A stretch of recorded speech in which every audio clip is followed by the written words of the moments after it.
కరీంనగర్ జిల్లా హుజురాబాద్ మున్సిపాలిటీలో పనిచేస్తున్న ఉద్యోగి సైబర్ మోసానికి గురయ్యారు.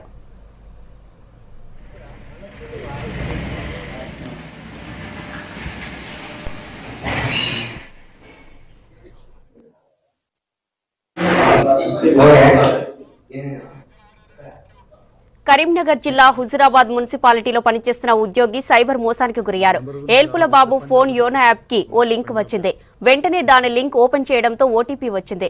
నెట్ బ్యాంకింగ్ చేస్తుండటంతో ఓటీపీ చెప్పాడు. అకౌంట్లో నుంచి 18,000 రూపాయలు డ్రా అయినట్లు మెసేజ్ వచ్చింది. వెంటనే అప్రమత్తమైన బాధితుడు పోలీసులకు ఫిర్యాదు చేశాడు. యోనో యాప్ అని చెప్పేసి మెసేజ్ వచ్చిందండి.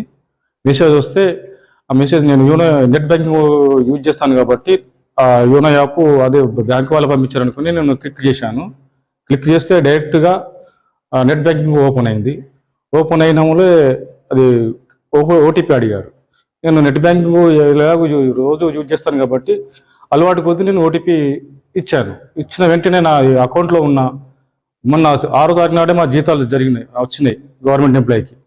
ఆ జీతాల ఉన్న బ్యాలెన్స్ అమౌంట్ 18,019 రూపాయలు ఉంటే అందులో నుండి 18,000 కట్ అయిపోయినాయి. డబ్బులు కట్ అయిపోయి వెంటనే నాకు మెసేజ్ వచ్చింది. మెసేజ్ వచ్చి చూసుకునేసరికి మా అకౌంట్లో డబ్బులు లేవు, ఓన్లీ 19 రూపాయలు మాత్రమే ఉన్నవి.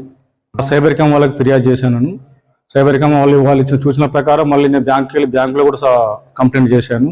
అలాగనే మళ్ళీ లోకల్ పోలీస్ స్టేషన్లో హుజురాబాద్ సిఐ గారితో మాట్లాడి వాళ్ళకు కూడా కంప్లైంట్ చేశాను.